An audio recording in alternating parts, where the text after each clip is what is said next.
चुनाव निपटते ही प्रधानमंत्री ने फोड़ दिया एक बहुत बड़ा बम। अच्छे का तो पता नहीं, लेकिन प्रधानमंत्री की बात से एक चीज साफ हो गई है कि बहुत ज्यादा बुरे या फिर ये कह ले कि मुश्किलों से भरे हुए दिन आने वाले हैं।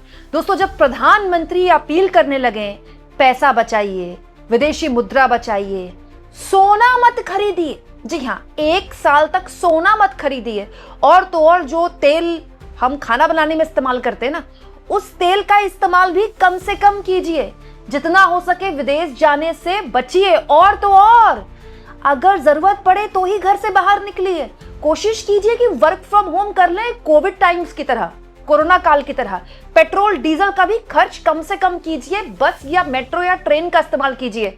तो आप समझ जाइए दोस्तों कि आने वाले वक्त न केवल मुश्किलों भरे हैं, बल्कि सरकार एक बहुत बड़ी भूमिका तैयार कर रही है। एक ऐसी भूमिका जिसके बारे में चर्चाएं खूब हो रही थी कि पेट्रोल डीजल के दाम बड़े लेवल पर बढ़ने वाले हैं, लेकिन अब प्रधानमंत्री ने यह स्पष्ट कर दिया। लेकिन इसमें कैच है दोस्तों, कैच यह है कि प्रधानमंत्री देश के लोगों से जो अपील कर रहे हैं खुद उस पर खरा नहीं उतर रहे हैं। दोस्तों, कल प्रधानमंत्री ने एक रैली में वो बात बोली जिसके बारे में अब तक बस चिंताएं थी। दोस्तों, इसके बाद पूरा का पूरा जो सोशल मीडिया में इकोसिस्टम है ना बीजेपी का, वो एक्टिव हो गया। दोस्तों, प्रधानमंत्री ने एक रैली में जो बातें बोली पहले आप सुनिए, उसके बाद मैं आपको बताऊंगी कि ये आपके हमारे लिए चिंता की बात क्यों है, और खुद पीएम जो बात बोल रहे हैं उस पर खरा क्यों नहीं उतर रहे। दोस्तों, चुनाव निपट लिए, प्रधानमंत्री ने एक दिन में 3-3, 4-4 रैलियां, रोड शो सब कर लिए, शपथ ग्रहण भी निपट लिए, बिहार में भी निपट लिया, बंगाल में भी निपट लिया।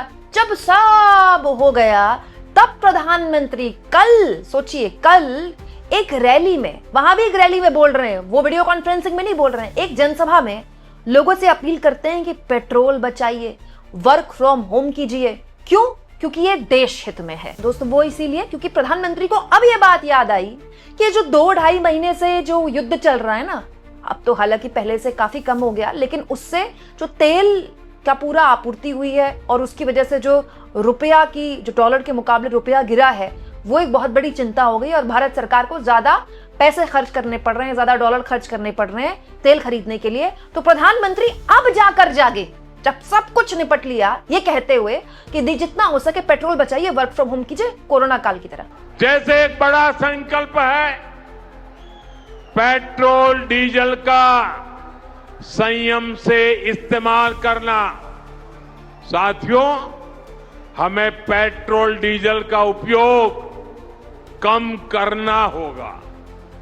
शहरों में जहां मेट्रो है वहां हम तय करें कि हम मेट्रो का ही उपयोग करेंगे, ज्यादा से ज्यादा मेट्रो में ही जाएंगे। अगर कार में ही जाना जरूरी है तो फिर कार पूल करने का प्रयास करें और भी लोगों को साथ बिठा लें। अगर हमें कहीं सामान भेजना हो तो कोशिश करनी है कि वह ज्यादा से ज्यादा रेलवे गुड्स के जो ट्रेन होती है, रेलवे की सर्विसेज से भेजें, ताकि इलेक्ट्रिक रेलवे होने के कारण पेट्रोल डीजल की जरूरत नहीं पड़ती है। जिन लोगों के पास इलेक्ट्रिक व्हीकल है वो भी कोशिश करें कि इलेक्ट्रिक व्हीकल का ज्यादा से ज्यादा उपयोग करें।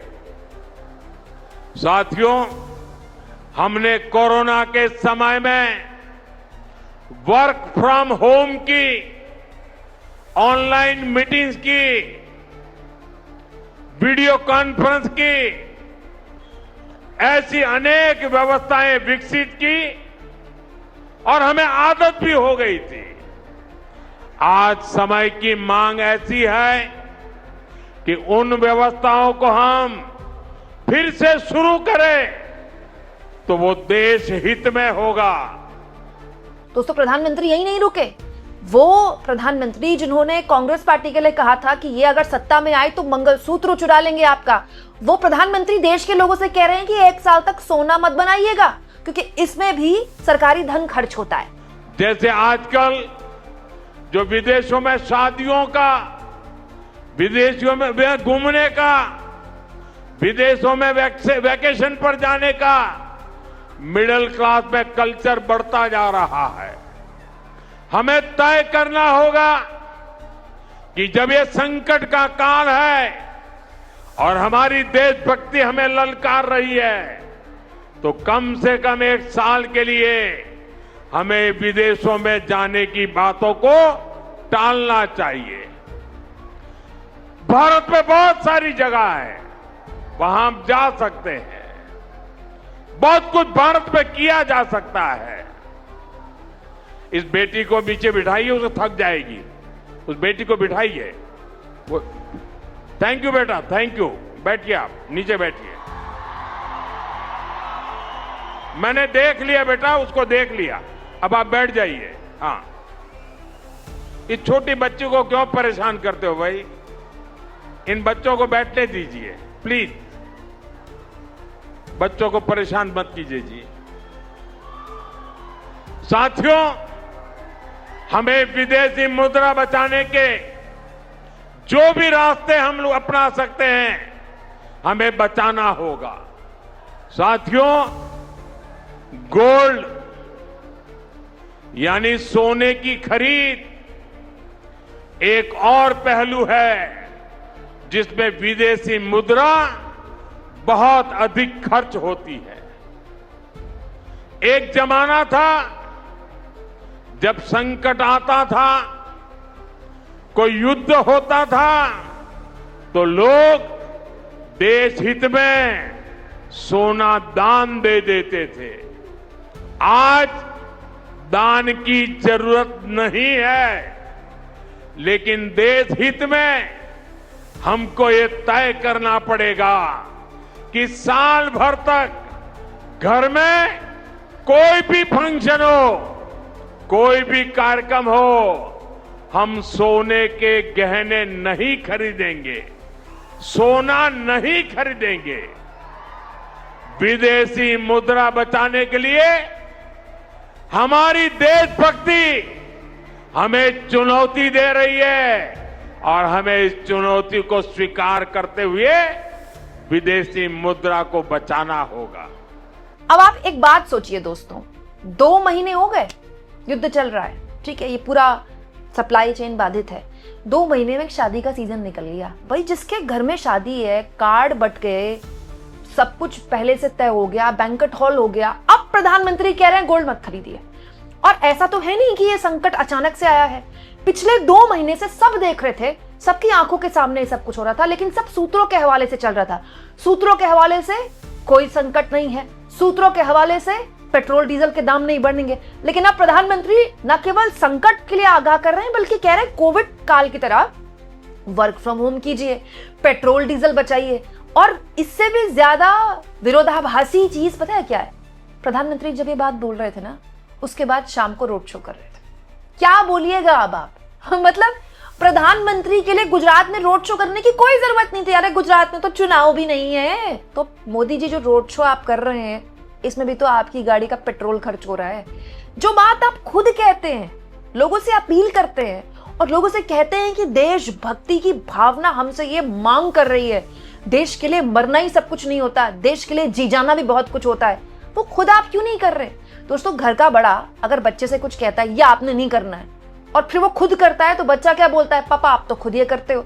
बताइए, प्रधानमंत्री खुद दिन में जो बात बोल रहे हैं शाम को उस पर लागू नहीं कर रहे हैं, और दूसरों से कह रहे हैं घर से बाहर मत, जितना हो सके कम से कम निकलिए, वर्क फ्रॉम होम कीजिए, वीडियो कॉन्फ्रेंसिंग पे आ जाइए, बाहर मत जाइए, बाहर डेस्टिनेशन वेडिंग मत कीजिए, बाहर घूमने मत जाइए, गोल्ड मत खरीदिए, और तो और खाने का तेल भी कम से कम खरीदिए।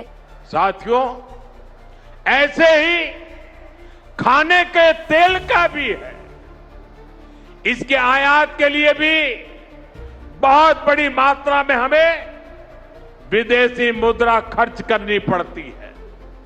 हर परिवार अगर खाने के तेल में, खाने का तेल का जो उपयोग करता है, अगर वो कुछ कमी करे, मैंने बार बार कहा है 10% कम करो। अगर हम तेल खाना कम करें ना, तो भी वो देशभक्ति का बहुत बड़ा काम है। आप देश सेवा में योगदान दे सकते हैं। तो दोस्तों सबसे बड़ा सवाल, प्रधानमंत्री ने, देश में इतना बड़ा संकट है तभी प्रधानमंत्री ये बात बोल रहे हैं ना, इसके लिए पीएम ने चुनाव खत्म होने का इंतजार क्यों किया? क्या ये देश हित के लिए ठीक है? दोस्तों एग्जैक्टली यही पिछले बंगाल चुनाव में हुआ था। कोरोना काल का टाइम था, प्रधानमंत्री दीदी वाली रैलियां कर रहे थे, लोगों को भीड़ जुटाकर। वहां पर कितने लोगों को कोरोना फैला होगा इसकी वजह से। जब बहुत ज्यादा आलोचना हुई पीएम की, तब जाके रैलियां कैंसिल हुई। और दोस्तों इस चुनाव में मोदी ने ये किया, देश पर पेट्रोल डीजल को लेकर भारत सरकार का ज्यादा पैसा खर्च हो रहा था, तो प्रधानमंत्री वीडियो कॉन्फ्रेंसिंग से रैलियों को संबोधित नहीं कर रहे थे। भाई मोदी की और बीजेपी की अगर लहर थी पश्चिम बंगाल में, तो वीडियो कॉन्फ्रेंसिंग से लहर हल्की पड़ जाती क्या? चलिए ये भी किया, कम से कम चुनाव जीतने के बाद कह देते कि हाँ अब मैं बता देता हूं, पहले मैंने नहीं बताया, 2 महीने से संकट था लेकिन मैंने बताया नहीं क्योंकि चुनाव था, अब मैं बता देता हूं कि संकट है। तो जो शपथ ग्रहण है वो चुपचाप राजभवन में कर लीजिए, लोक भवन में कर लीजिए, है ना। यही तो है, राज्यपाल अपने जो भवन है उनका, उसमें छोटा सा एक शपथ ग्रहण कर देते। बिहार में सम्राट चौधरी को भी सीएम वैसे ही बना दिया गया होता, शुभेंदु अधिकारी को भी सीएम वैसे ही बना दिया गया होता, लेकिन नहीं, वो भी भव्य करना है। और अब जब सब कुछ निपट गया तो प्रधानमंत्री देश के लोगों से अपील कर रहे हैं कि जितना हो सके पेट्रोल डीजल बचाइए, वर्क फ्रॉम होम कीजिए, सोना मत खरीदिए, खाने का तेल कम से कम इस्तेमाल कीजिए क्योंकि ये देश हित में है। और मजे की बात बताती हूँ आपको दोस्तों, प्रधानमंत्री ने के आज भी कार्यक्रम लगे हुए हैं। पीएम को आज सोमनाथ अमृत महोत्सव आस्था के भव्य उत्सव में शामिल होना है। उसके बाद एक और कार्यक्रम है, सरदार धाम छात्रावास का उद्घाटन भी पीएम ने करना है। ये सब कुछ वीडियो कॉन्फ्रेंसिंग से किया जा सकता था, फिर भी पीएम ये नहीं कर रहे हैं। तो खुद जब पीएम अपने कार्यक्रम नहीं टाल रहे हैं तो लोग पीएम की इस अपील को सीरियसली कैसे लेंगे? और एक और चीज मैं आपको बताती हूँ, प्रधानमंत्री खुद विदेश जाने वाले 15 तारीख से पीएम का एक बहुत लंबा यूरोप का अलग अलग देशों का टूर लगा हुआ है, विजिट लगा हुआ है। तो खुद पीएम विदेश जा रहे हैं और दूसरों से कह रहे हैं विदेश जाना टाला जाए। हाँ ये बात सही है कि प्रधानमंत्री देश हित के लिए जा रहे हैं और कार्यक्रम इस तरह से पहले से ही लगे होते हैं। अब दोस्तों इसको लेकर विपक्ष ने जो है सरकार पर बहुत तीखे हमले शुरू कर दिए हैं। जैसे कार्ति चिदम्बरम है, पी चिदम्बरम के बेटे, उन्होंने कहा है कि ये जो प्रधानमंत्री बोल रहे हैं और पीएमओ वो शेयर कर रहा है। दरअसल प्रधानमंत्री ने जो बात बोली तब से आईटी सेल वाले, बीजेपी का आईटी सेल और माई गवर्नमेंट इंडिया और जो पीएमओ है, जितने भी हैंडल्स हैं प्रधानमंत्री के अलग अलग प्रधानमंत्री दफ्तर के, उन्होंने ये शेयर करना शुरू कर दिया कि वर्क फ्रॉम होम कीजिए, 1 साल तक सोना मत खरीदिए, पेट्रोल डीजल बचाइए, कुकिंग ऑयल कम इस्तेमाल कीजिए, नेशन फर्स्ट लिखकर। तो इस पर कार्ति चिदम्बरम ने कहा कि ये जो प्रधानमंत्री का दफ्तर कह रहा है ये बहुत ट्रिगर करने वाली चीज है। प्रधानमंत्री को, सरकार को जल्दी से जल्दी संसद का सत्र बुलाया जाना चाहिए और देश के लोगों को विश्वास में लेना चाहिए, बताना चाहिए कि चल क्या रहा है, हो क्या रहा है। खाली अपील करने से होता है? इतना सीरियस मामला है कि प्रधानमंत्री वर्क फ्रॉम होम के लिए कह रहे हैं, तो भाई इसको सीरियसली लिया जाएगा ना, हम तो लेंगे ना। तो कार्ति चिदम्बरम कह रहे हैं कि पार्लियामेंट बुलाए सरकार और देश के लोगों को कॉन्फिडेंस मिले और विपक्ष को बताए चल क्या रहा है। दोस्तों केवल मोदी की रैलियां नहीं थी बंगाल में, योगी आदित्यनाथ, पूरा का पूरा कैबिनेट, चाहे वो अलग अलग मंत्री हों और तो और अलग अलग राज्यों के मुख्यमंत्री, सोचिए स्मृति ईरानी जैसे लोग भी थे जिनके पास इस वक्त सरकार में कोई पद नहीं है, जो सांसद भी नहीं है और संगठन में कोई जिम्मेदारी होगी तो होगी, लेकिन एक ऐसा फेस है जो अच्छी बंगाली बोलती हैं बस, और शोबिज का हिस्सा रही हैं। मतलब तुलसी उनका एक बहुत आइकॉनिक कैरेक्टर है और अब तो खैर वो वापसी कर चुकी हैं टीवी में। इसके अलावा स्मृति ईरानी को प्रचार में उतारने का कोई औचित्य नहीं था बीजेपी के लिए। अब दोस्तों स्मृति ईरानी ट्रेन से तो गई नहीं होंगी, है ना। स्मृति ईरानी भी अगर रैलियां कर रही होंगी कहीं तो वो प्लेन से कर रही होंगी, हेलीकॉप्टर से कर रही होंगी। अरे मैं तो बंगाल गई हूँ, सांसद लेवल के लोग भी छोटे छोटे गांव में रैलियां कर रहे थे तो उनका हेलीकॉप्टर उतर रहा था, वो भी काले रंग का। तो पॉइंट ये कि बीजेपी ने खुद कितना प्रचार में पेट्रोल डीजल खर्च करवाया है, उनके खुद के नेताओं के इतने हेलीकॉप्टर उड़े हैं, और ये सब कुछ प्रधानमंत्री देश से अपील कर रहे हैं तब जब चुनाव के नतीजे आ गए, शपथ ग्रहण हो गया। आप सोचिए कितनी चिंता की बात है ये। दोस्तों कांग्रेस नेता केसी वेणुगोपाल कह रहे हैं ईरान अमेरिका युद्ध के 3 महीने बीत चुके हैं और प्रधानमंत्री भारत की ऊर्जा सुरक्षा सुनिश्चित करने के बारे में अब भी पूरी तरह से बेखबर है। ये शर्मनाक, गैर जिम्मेदाराना और सरासर अनैतिक है कि प्रधानमंत्री इस वैश्विक संकट से हमारी अर्थव्यवस्था को अप्रभावित करने के लिए तुरंत योजनाएं बनाने के बजाय आम नागरिक को असुविधा में धकेल रहे हैं। जब प्रधानमंत्री की एकमात्र प्राथमिकता चुनाव और छोटी मोटी राजनीति होती है तो उसका अंतिम परिणाम एक आर्थिक तबाही होता है। प्रधानमंत्री और उनकी सरकार को सुनिश्चित करने के लिए सभी आवश्यक व्यवस्थाएं करनी चाहिए कि हमारे पास पर्याप्त ईंधन भंडार हो और उसकी योजना की कमी के कारण किसी भी नागरिक को किसी भी प्रकार की कठिनाइयों का सामना न करना पड़े। तो बड़ा सवाल ये दोस्तों कि संसद का सत्र तो खैर सरकार क्या ही बुलाएगी, लेकिन प्रधानमंत्री अगर जनता से अपील कर रहे हैं इसका मतलब मामला सीरियस है। तो मामला अगर सीरियस है तो क्या जनता के साथ ये छल नहीं है कि आप इस सच को आपने तब तक छुपाए रखा जब तक आपका राजनीतिक हित नहीं सध गया। अगर बंगाल चुनाव के वक्त या उससे पहले ये बात बोल दी गई होती तो क्या होता भाई, आप पर सरकार पर सवाल उठ जाते कि आप कर क्या रहे हैं। और दूसरा बड़ा सवाल, क्या ये भूमिका है कि एक बहुत बड़ा जंप आने वाला है पेट्रोल और डीजल के दामों में, क्योंकि अभी तक तो सूत्रों के हवाले से खबरें चल रही कि सूत्रों के हवाले से खबर है कि सरकार दाम नहीं बढ़ाएगी। तो क्या दाम बढ़ाने की भूमिका तैयार की जा रही है? तो प्रधानमंत्री दूसरों से कह रहे हैं कि देशभक्ति हमारे अंदर की ललकार रही है, लेकिन आपको इस पूरे मामले में क्या लगता है? कमेंट बॉक्स में लिख के बताइएगा और जितना हो सके चैनल को शेयर भी करें और सब्सक्राइब भी।